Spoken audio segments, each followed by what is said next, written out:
सम्मानित साथियों, मैं फिर से एक बार आपके बीच doctor Akhilesh Kumar democratic liberty यानी लोकतांत्रिक स्वतंत्रता में आपका हार्दिक स्वागत एवं अभिवादन करता हूं। दोस्तों, जिस तरह से हम लोग बात कर रहे थे कि पहला जीव कहाँ जन्मा था, ये हमारा टॉपिक था, इसी पे बात कर रहे थे। अब हम इस कड़ी में कुछ प्रयोग जो हुए हैं उनकी बात कर लेते हैं। जैसे सबसे प्रथम प्रयोग जो था स्टैनले मिलर का प्रयोग था। स्टैनले मिलर का क्या प्रयोग था और उससे उन्होंने क्या सिद्ध किया, इसकी बात हम कर लेते हैं। ओपेरिन तथा हाल्डेन की कल्पनाओं का कोई प्रायोगिक आधार नहीं था। सन 1953 में स्टैनले मिलर ने प्रारंभिक पृथ्वी अवस्था में एमिनो एसिड का उत्पादन संभव नाम से लेख प्रकाशित किया था। ओपेरिन और हाल्डेन के विचारों का इस लेख में समर्थन किया गया था। स्टैनले मिलर ने अपने गुरु हैरोल्ड यूरो के निर्देशन में एक बहुत ही अच्छे प्रयोग की योजना तैयार करी थी। उसे क्रियान्वित किया गया था। मिलर पृथ्वी के प्रारंभिक वायुमंडल जैसी परिस्थितियां उत्पन्न कर यह देखना चाहता था कि क्या ओपेरिन ने जो कहा था वैसा होना संभव है। मिलर ने प्रयोग करने के लिए एक विद्युत विसर्जन उपकरण बनाया। उपकरण में एक गोल पेंदे का फ्लास्क, एक विद्युत विसर्जन बल्ब तथा एक संघनक लगा था। गोल पेंदे के फ्लास्क में पानी भरने के बाद उपकरण की हवा निकालकर उसमें मीथेन, अमोनिया व हाइड्रोजन को 2:1:1 में भर दिया गया। विद्युत विसर्जन के साथ पानी को उबलने दिया गया तथा उत्पन्न भाप के प्रभाव के कारण गैसें निरंतर वृत्त आकार में घूमती रहती थी।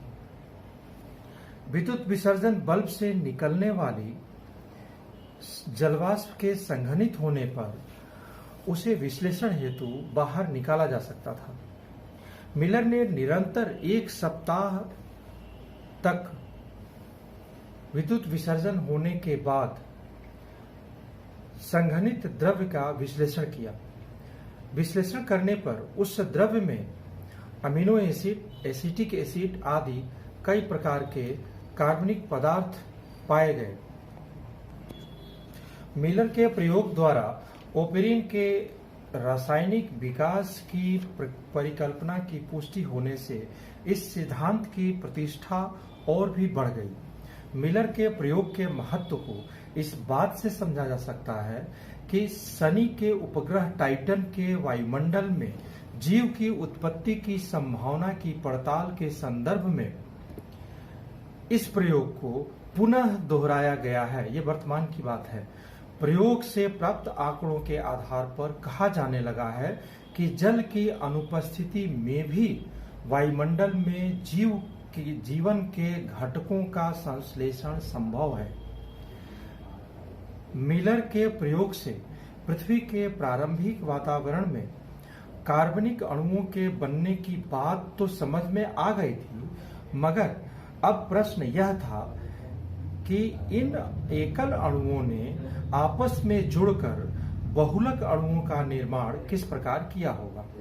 सन 1950 से 1960 के मध्य सिडनी फोक्स के कुछ प्रयोग के द्वारा, जिनमें यह पाया गया कि पृथ्वी के प्रारंभिक समय में एमिनो एसिड स्वतः ही पेप्टाइड बंधों में जुड़कर पॉलीपेप्टाइड बनाने में सफल रहे होंगे। ये एमिनो एसिड, अमीनो अम्ल तथा पॉलीपेप्टाइड जुड़कर गोलाकार झिल्ली या झिल्ली नुमा प्रोटीनाइड माइक्रोस्फीयर में व्यवस्थित हो सकते थे, जैसा कि प्रारंभिक जीवन रहा होगा। हमें ये जानने की अत्यंत आवश्यकता है कि क्या मात्र अणुओं का समूह ही है जीवन। वास्तव में जीवन मात्र अणुओं का समूह नहीं है।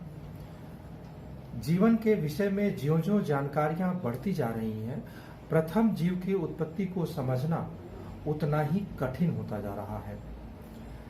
जीवन की संरचना व उसकी कार्य प्रणाली को सन 1992 में हारोल्ड होरोविच ने जिन बातों से समझाया उन्हें जानने की हमें आवश्यकता है।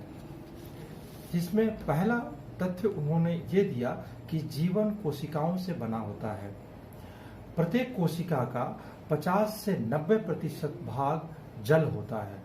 जल ही प्रकाश संश्लेषण की क्रिया में हाइड्रोजन, प्रोटॉन तथा ऑक्सीजन की आपूर्ति करता है तथा जैव अणुओं के लिए विलायक यानी डिसॉल्वेंट, सॉल्वेंट की भूमिका निभाता है।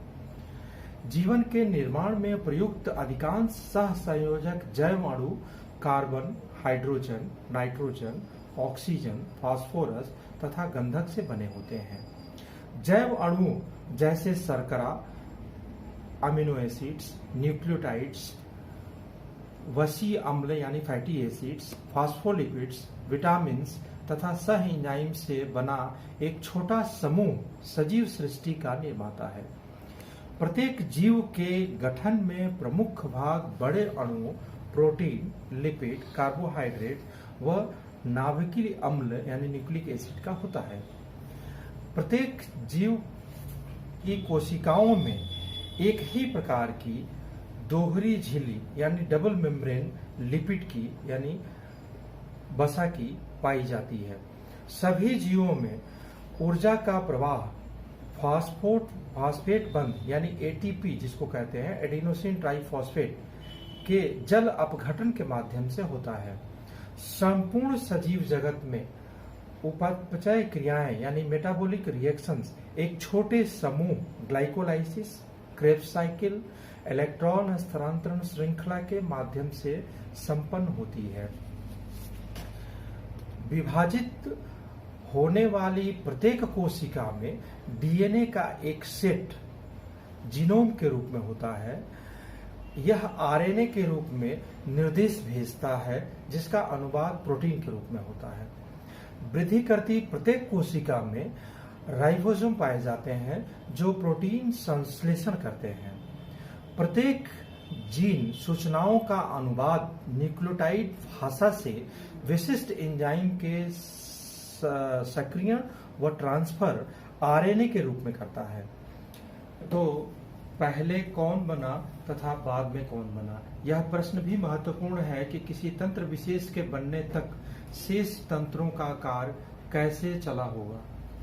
यह कोई एक प्रश्न नहीं है बल्कि प्रश्नों का सामुच्चय है, समूह है जिनका जवाब खोजना एक चुनौती भरा कार्य है। वैज्ञानिक इस अनबुझ पहेली से घबराए नहीं है बल्कि दिन रात जुड़े हुए हैं। हजारों वैज्ञानिक अनवरत रूप से प्रश्नों का हल तलाशने में लगे हुए हैं। फिलहाल इन्हीं शब्दों के साथ मैं आपसे विदा लेता हूं। आपका बहुत बहुत आभार, बहुत बहुत धन्यवाद।